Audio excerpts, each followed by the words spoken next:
On va poursuivre avec ma présentation. Je voulais vous montrer un exemple de comment l'intelligence artificielle était utilisée au niveau de la détection des images, mais en entreprise. Donc, ce que je vais vous montrer, c'est une démonstration qui est live présentement. Euh, Quand tu veux dire live, tu veux dire que c'est en temps réel, on voit ce qui se passe pour vrai, là. Oui, oui, oui, c'est ça. Donc, bon, j'ai pas mis le nom du client, là. Je l'ai comme caché, vous ne le voyez Mhm. pas, mais essentiellement, c'est un commerce qui a 4 caméras. On est en temps réel, on est sur la solution de Cisco Meraki, qui est une solution info-nuagique, autant au niveau des routeurs, des switches, des bornes Wi-Fi et dans ce cas-ci, des caméras qui sont complètement intégrées. Tout est intégré là, dans la plateforme. Et dans le cas qui nous occupe, on va aller voir la caméra 360. Je ne sais pas s'il fait noir dans le magasin à cette heure-ci. Ça se peut qu'il fasse noir, mais on peut retourner en arrière. Donc, non, il y a de l'air d'avoir des clients. Donc, le magasin, il ferme peut-être à 9 heures. Donc, je m'en vais maintenant. Je suis. Non, parce que le magasin est fermé, mais il est éclairé. Donc, là, je suis capable de naviguer à l'intérieur du magasin, OK, avec une caméra 360 degrés. OK? Je ne suis pas en vidéo augmentée. Je suis vraiment carrément, la caméra me permet de naviguer à l'intérieur du magasin directement. Il y a la capacité d'aller vers de la vidéo augmentée et de marcher dans le magasin, mais je crois que cette caméra-là ou la façon dont on l'a configuré présentement, ça ne le permet pas pour ce type de client-là. Là où ça commence à être intéressant, c'est que les caméras, parce qu'on en a plusieurs, là, on en a en arrière, dans l'arrière du magasin, dans les entrées, ça me permet d'avoir ce qu'on appelle un heat map. Et un heat map, Wow. essentiellement, c'est on est capable de détecter. Les heures d'affluence, puis tout Ouais, ça. c'est ça. Et où dans le Les magasin. endroits. Oh, putain! Et là, je OK? capote. Excuse-moi, Patrice. Donc, en fait, ça permet deux choses. Ça permet le heat map physique, donc une détection d'humains, donc d'une personne, et où ces personnes-là bougent ou se tiennent. Donc, fait qu'on est capable de voir les endroits dans le magasin Ils physiquement sont où, plus intéressants. ouais, selon les heures. Évidemment, le magasin n'est pas très gros. C'est pas comme si on avait une très grande Mhm. surface puis on veut savoir les bouts d'allée les plus occupés. Dans ce cas-ci, le magasin est assez petit, mais quand même, ça nous donne cette information-là. Là où ça devient vraiment intéressant, c'est que le heat map, ce n'est pas juste la personne qui est dans le magasin, c'est aussi le monde qui marche sur la rue. C'est aussi les. Oh. Donc, on est capable de Ils sont arrêtés savoir à 12 travers les. secondes devant la vitre, puis. Oui, bien, parce qu'on voit les vitres, on voit les gens passer. Mhm. C'est calculé comme étant quelqu'un qui Un trafic. passe. Oui. Ouais. Et là, on est capable d'avoir de l'information sur le trafic. Donc, par exemple, ça, c'est la dernière heure, mais je vais aller dans les derniers jours. On peut voir, là, oui, il y a beaucoup de monde, là, mais c'est parce qu'il y avait du monde en auto ou qui marchait sur la rue, là. Donc, on peut voir qu'en fin de semaine, c'était plus achalandé qu'en semaine, évidemment. Euh, donc, beaucoup plus de monde qui circule sur cette rue-là devant le magasin. Et ça nous permet, après ça, d'avoir de l'information plus précise sur, bon, ben, Je vais faire une promotion, tel jour, telle oui, date. je suis capable de négocier avec des fournisseurs pour dire, ben, voici le volume quotidien d'une fin de semaine type en Es-tu termes de capable de me faire volume. un prix, Ben oui, whatever, ben oui, blablabla? c'est ça. Donc, là, on Aïe, est juste dans de la détection d'images. C'est pas important de savoir c'est qui. C'est un gars, une fille, un enfant. non, C'est pas non. important. C'est vraiment c'est du trafic qu'on veut savoir. Et Ouais, là où puis ça peut être. il y en a eu 400 qui sont passés, puis il y en a 12 qui sont rentrés, tout ça, là. Ouais, bien là où on peut commencer à croiser nos données, c'est qu'on a la capacité au niveau des bornes Wi-Fi de détecter tous les appareils qui passent à proximité de la borne, même Mhm. si l'appareil n'est pas connecté à la borne Wi-Fi. Ouais, parce qu'il diffuse son SSID, puis tout, là. Oui, c'est ça. Son Bluetooth, puis. Donc, j'ai ici une carte thermique, c'est le fameux heat map, mais d'un point de vue Wi-Fi. Et ce que ça me permet de faire, c'est de voir. Bon, ben, c'est plus les statistiques que j'aurais aimé ça voir. Ouais, ouais. Ils sont ici, excusez. Donc, je l'ai mis en français, puis là, j'ai comme. C'est dans les... Laissez-moi juste le trouver.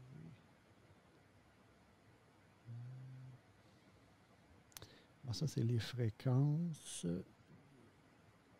Je pense que je l'étais tantôt. Qu'ils avaient... Ah, c'est données de localisation, je pense. Ouais, c'est ça, OK. J'y allais en anglais. Là. Donc, on est capable de voir quels sont les clients qui ont passé à proximité. Donc, on distingue un passant.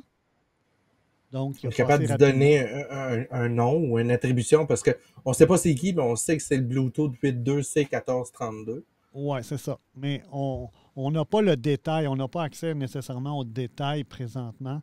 Puis je pense pas que c'est ça le but, là, mais le but, c'est de savoir si tu es quelqu'un qui a juste passé, si tu es un visiteur, donc quelqu'un qui est vraiment rentré à proximité de la borne, ou est-ce que c'est quelqu'un qui s'est connecté à la borne, qui est soit un employé, soit si un réseau Wi-Fi d'invité, ben, il se serait connecté. Puis là, on pourrait avoir cette information-là.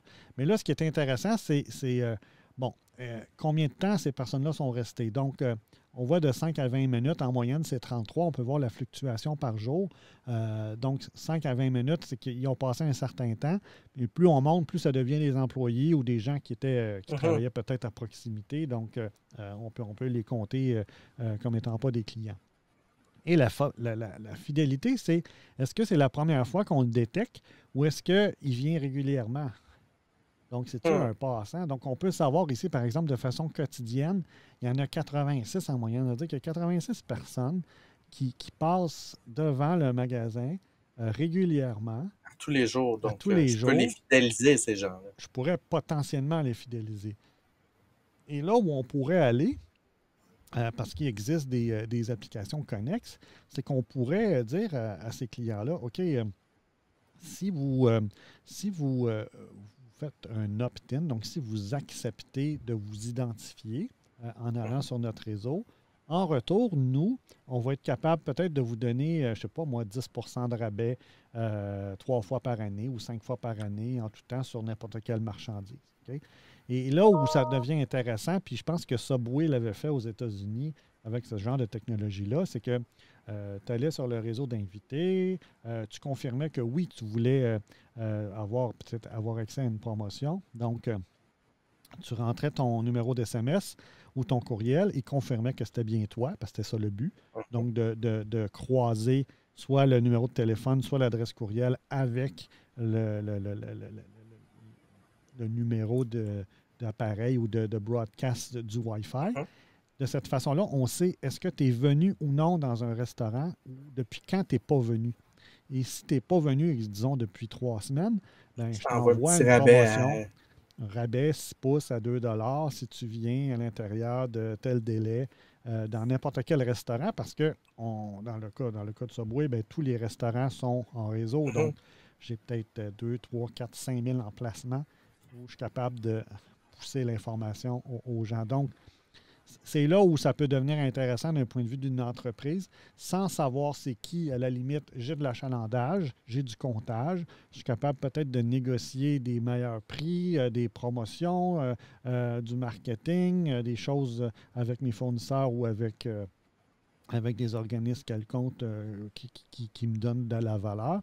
Et si le client va jusqu'à faire un opt-in, d'accepter d'échanger avec moi, bien là, je vais plus loin dans la démarche de fidélisation.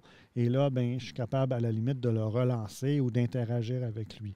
Encore une fois, la personne pourrait être à proximité juste en prenant sa marche, puis on pourrait dire ah, je te détecte, donc si dans la prochaine heure tu viens acheter, je te donne 15 de rabais. Parce qu'on est en saison morte et on veut juste mousser les ventes. Donc, il y a moyen d'interagir avec ces gens-là sur une base, évidemment, consensuelle. Ce n'est pas sur une base. Oui, on s'entend. Mais t'imagines? Fais juste imaginer. Là, tu parles de Meraki, l'entreprise qui vend cette solution-là, Cisco, mais elle va bénéficier derrière d'une intelligence d'affaires de tous les magasins, entreprises qui ont opté pour ce genre de solution-là, puis éventuellement ou probablement déjà être capable de déterminer que, je te donne un exemple, dans un quartier X où il y a 22 clients qui utilisent ça dans un quartier, il y a un restaurant, il y a une épicerie, il y a ci, il y a ça, être capable de déterminer que monsieur un tel aime bien aller au restaurant à 7 heures le matin, prendre son déjeuner, qui a tendance d'aller tout de suite après à l'épicerie, puis après ça, il va se bouquiner un livre au petit magasin de librairie du coin et éventuellement faire du ciblage personnalisé en temps réel du oh, t'approches de la bouquinerie, j'ai un petit rabais pour toi, 10%.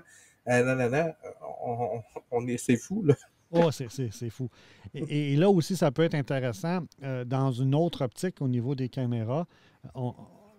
La technologie est rendue au point où, par exemple, ici, je vais prendre à l'arrière ici, on est capable de déterminer la recherche de mouvement. Donc, on pourrait dire, je veux que tu me donnes toutes les séquences où ça bouge ici.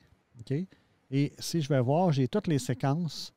Et je peux Wow. retourner en arrière sur ça bouge là. Et si je clique dessus, on va voir que normalement, ça va nous démontrer la séquence. Il y a peut-être quelque chose qui est tombé ou qui a bougé, là, mais essentiellement, ça permet de retrouver ces séquences-là dans le temps et de revenir pour les voir. Et par exemple, dans des J'ai chaînes. déposé les clés sur une table, Oui, quelqu'un est parti avec, puis je sais pas c'est qui. oui, Encercle les clés, broup, tac, c'est Juliette, elle a pris les clés en partant, puis elle a oublié de les remettre. c'est ça. Puis, ça va même plus loin que ça. On est capable, par exemple. Excusez, j'ai oublié de cliquer ici. Oh, c'est ça, c'était mes résultats, mais probablement que. Il y a peut-être quelque chose qui a tombé légèrement. On peut jouer sur la sensibilité de la détection du mouvement. Mais dans une chaîne de production, ce qui peut être intéressant, c'est avec ces caméras-là, on est capable de dire, bon, mais dès que tu vois un objet sortir d'un tracé très défini, exemple une boîte sur un convoyeur, euh, Arrête la ligne ou arrête la alerte. ligne pour éviter les dommages, puis quelqu'un peut intervenir au lieu d'avoir des gens physiquement qui sont tout le temps en train de regarder ce qui se passe. On essaie de mettre ça entre les mains d'une décision qui est prise en fonction d'événements très précis ou de la reconnaissance d'objets pour être capable d'optimiser la gestion de la production, là. Donc, c'est là où on est rendu dans l'interfaçage parce Wow. que ce genre de solution-là permet, avec un API, d'accéder aux données en temps réel et de constamment monitorer qu'est-ce qui se passe et d'être à l'affût d'alertes ou de drapeaux qui se lèvent pour dire oh, il y a une situation que je pense qu'il faut qu'on regarde en fonction des paramètres que tu m'as donnés, là. C'est Donc, complètement débile.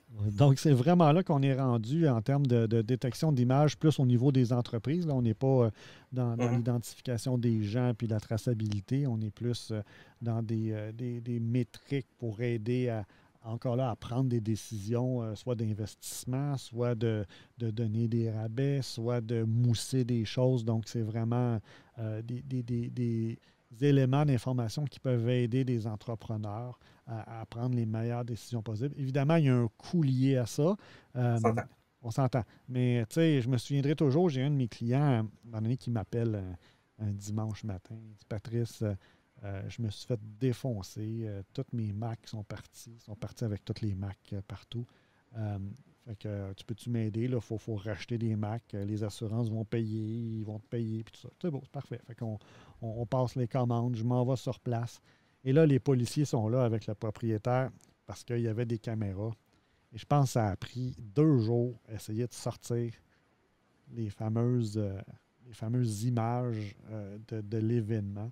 Et, euh, et ça a été l'enfer, là. Ça finissait plus de temps de mettre ça sur un DVD. Puis là, c'est comme, OK, c'est sûr que avant, tu n'avais pas besoin, fait que tu payais pas cher, mais là, Tu vois le temps que tu as dépensé, que là, c'est ça. C'est là où on est rendu. Puis dans les solutions, comme j'expliquais là, de Cisco, oui, il y a des caméras, mais sont rendues maintenant avec eux spécialisent plus au niveau des entreprises, donc des détecteurs d'ouverture de portes.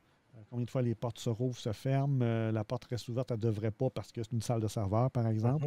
Mhm. Des détecteurs de température et d'humidité, encore là pour gérer les coûts énergétiques, soit des salles de serveurs, soit l'air climatisé, le chauffage, qui sont des coûts importants dans des grands immeubles ou des grands campus que tu ne veux pas nécessairement gérer avec un autre système parallèle qui est peut-être pas excessivement fiable, là, plus résidentiel ou parce que quand tu as des grosses flottes, là, ça devient compliqué. Là, si tu as 2000 ou 5000 sensors, il faut que tu gères tes 5000 sensors avec tes mises à jour, puis tes alertages et tout ça. Là. Donc, c'est là où c'est rendu dans la technologie. C'est plus des routeurs, c'est plus des bornes Wi-Fi. On est vraiment C'est de rendu. l'IoT, là. Oui, on est rendu dans l'écosystème d'IoT en fonction Total.